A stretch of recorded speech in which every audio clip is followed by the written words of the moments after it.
नमस्कार दोस्तों, कभी आप लोगों ने इन दीमकों को देखा है?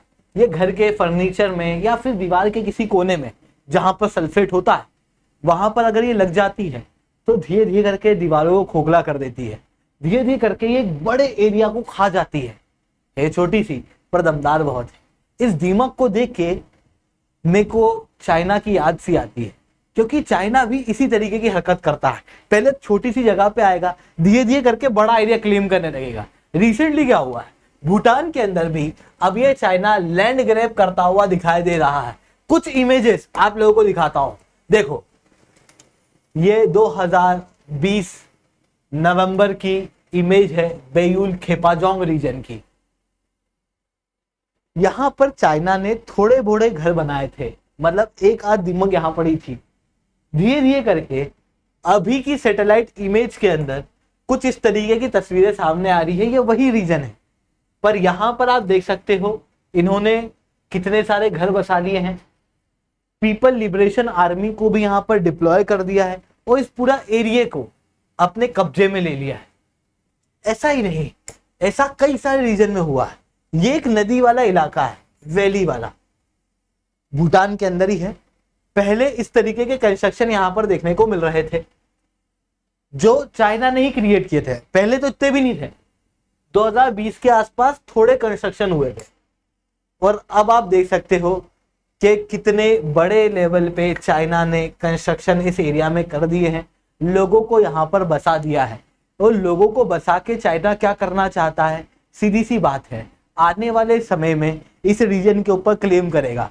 भूटान कुछ कहेगा, यूनाइटेड नेशन में बात उठेगी तो ये कहेगा लोगों से पूछ लो, रेफरेंडम कर लो। और जब लोग वहां पर चाइनीज हैं तो ऑब्वियसली वो लोग चाइना में ही जाने की बात करेंगे। ऐसी कंडीशन में इस एरिया को चाइना जो है वो लंबे समय में क्लेम करने की क्षमता रखेगा।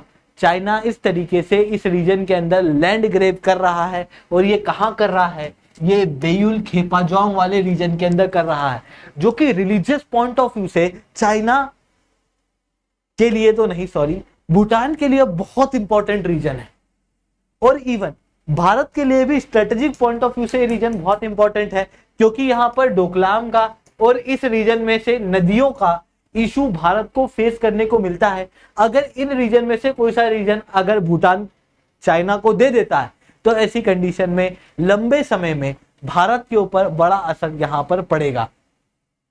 तो ये चीजें यहां पर हम लोगों को देखने को मिल रही हैं। अब ये सब कुछ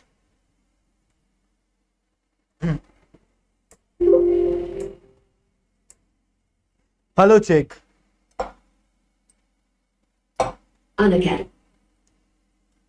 नमस्कार दोस्तों, कभी आपने अपने घर में इन दीमकों को लगते हुए देखा? ये घर के किसी एक कोने में लगेगी और धीरे धीरे करके पूरे एरिया में फैल जाएगी, अपनी ही पूरी कॉलोनी सी बना लेगी। एक कोने में लगेगी, पूरी दीवार को खोखला कर जाएगी और पूरी दीवार पे धीरे धीरे करके अपना क्लेम करने लग जाएगी।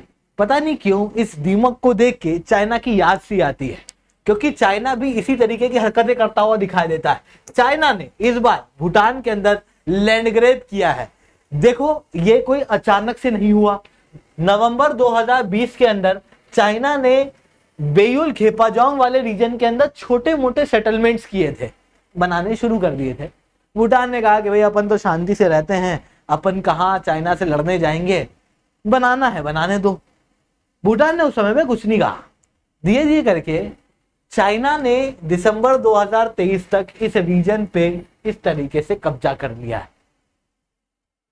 इतना ही नहीं, एक और इमेज दिखाता हूं आपको। ये सैटेलाइट इमेज है वैली वाले रीजन की।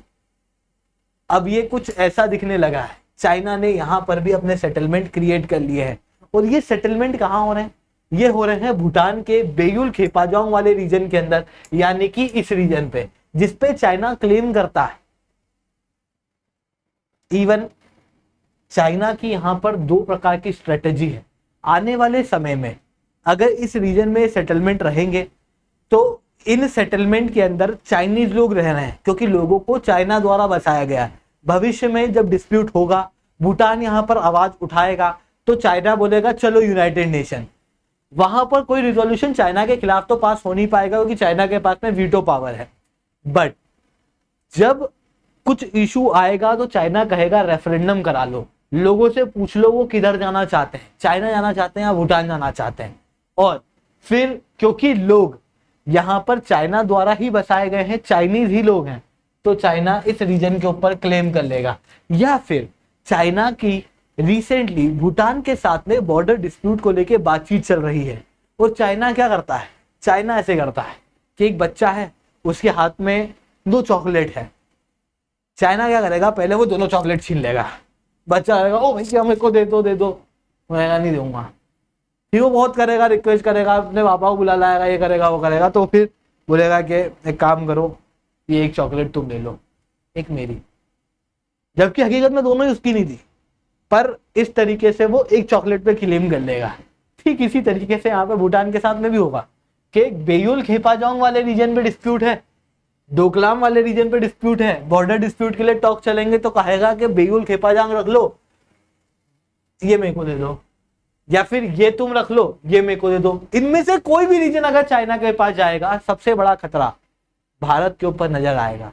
कैसे आएगा उसे मैं शुभेंद्र सिंह चौहान डिटेल में आप लोगों के साथ में चर्चा करूंगा, बट उसके पहले आप लोग मेरे साथ में SRC 10 टेलीग्राम ग्रुप के ऊपर जुड़ सकते हो। मेरे क्लास की अपडेट, PPT, PDF सब कुछ आपको हमें मिल जाएगी।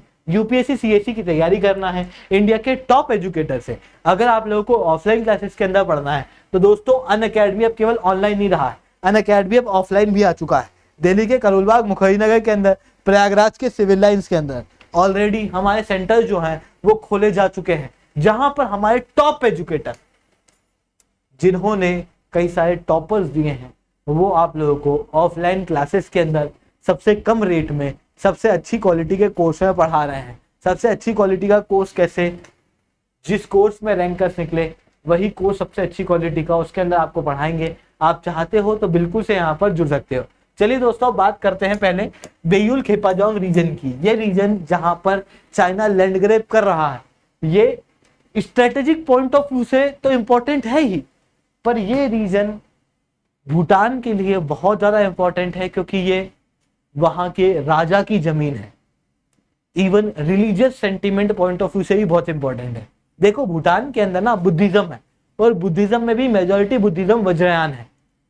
वज्रयान के साथ में यहाँ पे तांत्रिक बुद्धिज्म देखने को मिलता है। तांत्रिक बुद्धिज्म की स्थापना करने वाले पद्म संभव द्वारा यहां पर बेयुल खेपाजोंग वाले रीजन में और 7 अलग रीजन में वैलीज बनाई गई थी। इन वैलीज को कहा गया था 7 वैलीज, और इन्हीं को कहा गया था बेयुल।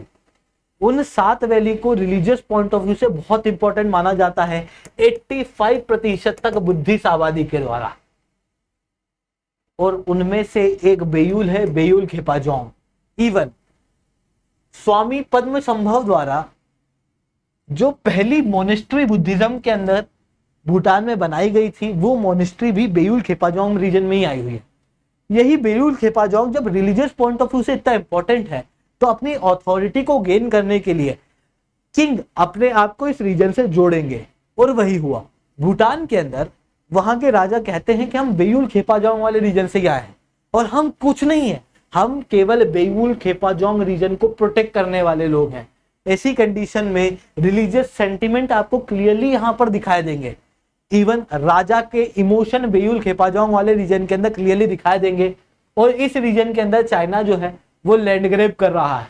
अब आप यहां देखना कि चाइना के साथ में भूटान की लैंड बॉर्डर के ऊपर टॉक चल रही है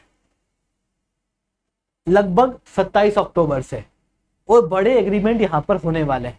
अब चाइना की स्ट्रेटेजी हम लोगों को पता है, जैसा उसने इंडिया के अंदर किया कि लद्दाख, अरुणाचल प्रदेश दोनों रीजन में डिस्प्यूट किए और लद्दाख की कुछ लैंड के ऊपर क्लेम कर दिया, अक्साई चीन वाले रीजन को कब्जा लिया। ठीक उसी तरीके से भूटान के अंदर या तो डोकलाम रीजन या फिर ये बेयुल खेपाजोंग वाला रीजन चाइना क्लेम कर लेगा। अब अगर डोकलाम वाला रीजन चाइना ले लेता है, तो इसकी वजह से भारत के ऊपर क्या खतरा होगा।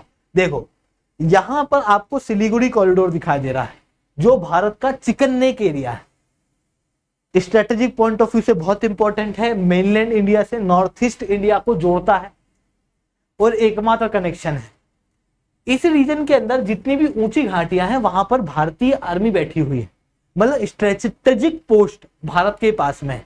चाइना को यहाँ पर डर लगा रहता है कि यार यहाँ पर कुछ गड़बड़ हो सकती है। अब इस रीजन में एक और हाइट वाला इलाका है डोकलाम, जो भूटान के पास में है। तो चाइना कोशिश कर रहा है कि डोकलाम हाथ लग जाए, क्योंकि डोकलाम हाथ लगेगा तो इस पूरे एरिया के ऊपर चाइना जो है वो मजबूत हो पाएगा। अगर ये डोकलाम ना लेते हुए, मतलब इस रीजन में ये डोकलाम ना लेते हुए ऊपर ये बेयुल खेपाजांग वाले रीजन के ऊपर क्लेम करता है, तो यहाँ पर भी एक बड़ा खतरा देखने को मिलेगा। देखो, मैंने आपको कई सारी नदियों के अंदर बताया है, कई सारी वीडियो भी बनाई है कि ये ब्रह्मपुत्र नदी है। ब्रह्मपुत्र नदी भारत के नॉर्थ ईस्ट इंडिया से गुजरती है, खास रूप से आसाम वाले रीजन में ये सोरो ऑफ आसाम कहलाती है। हर साल बाढ़ देखने को मिलती है। अब चाइना क्या कर रहा है, यहाँ पर कई सारे डैम बना रहा है अपने रीजन के अंदर ब्रह्मपुत्र नदी पे, क्योंकि ब्रह्मपुत्र नदी चाइना से होते हुए आती है। चाइना उसके जरिए क्या करेगा, गर्मी के समय जब पानी का सोर्स तिब्बत से होता है तो पानी को रोक लेगा। ऐसी कंडीशन में इस रीजन में सूखा पड़ेगा।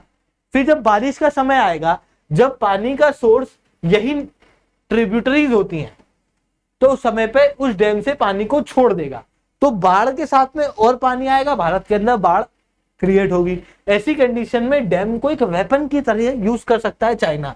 तो भारत ने क्या किया था, इस चीज को रोकने के लिए ये दिबांग, लोहित, इन नदियों के ऊपर, सियांग नदी के ऊपर बड़े बड़े डैम बनाने की शुरुआत की थी। अब चाइना क्या करेगा, चाइना अगर बेयुल खेपाजांग वाला रीजन पकड़ लेगा तो ऐसी कंडीशन में संकोश नदी, मानस नदी, इन नदियों का सोर्स उद्गम उसी रीजन से है, बेयुल खेपाजांग वाले रीजन से ही। ऐसी कंडीशन में फिर वहां पर डैम बना के चाइना बारिश के समय पे भी पानी को कंट्रोल कर पाएगा, जो भारत के ऊपर उल्टे असर देगा। तो ये प्रॉब्लम भारत को यहाँ पर देखने को मिल रही है। इवन चाइना की स्ट्रेटेजी से भारत नॉर्मली ही परेशान है, क्योंकि भारत के कई सारे इलाकों के अंदर भी चाइना ने इस तरीके से लैंड ग्रैब पहले भी किया हुआ। जैसे अरुणाचल प्रदेश की कई सारी इमेजेस सामने आई थी, जिसके अंदर ये देखने को मिल रहा था कि चाइना ने इसी तरीके के टाउन्स अपने अरुणाचल प्रदेश के बॉर्डर के पार वाले इलाकों के अंदर भी बनाए हैं। तो ये बड़ा इशू यहाँ पर देखने को मिलता है। आई होप आप लोगों को ये बातें समझ में आई होंगी। लेक्चर अच्छा लगा हो तो लाइक करना, लेक्चर बहुत अच्छा लगा हो तो नीचे 10 कमेंट करना। यूपीएससी सीएससी की तैयारी करना है इंडिया के टॉप एजुकेटर से, अगर आप लोगों को ऑफलाइन क्लास के अंदर पढ़ना है दोस्तों, अनअकैडमी अब केवल ऑनलाइन नहीं रहा है, अनअकैडमी अब ऑफलाइन भी आ चुका है। दिल्ली के करोलबाग, मुखर्जी नगर के अंदर, प्रयागराज के सिविल लाइंस के अंदर ऑलरेडी हमारे सेंटर्स खोले जा चुके हैं। अगर आप चाहते हो तो हमारे सेंटर पे विजिट कर सकते हो। अगर आपको हमारा सेंटर देखना है तो इस वीडियो को एंड तक देखना।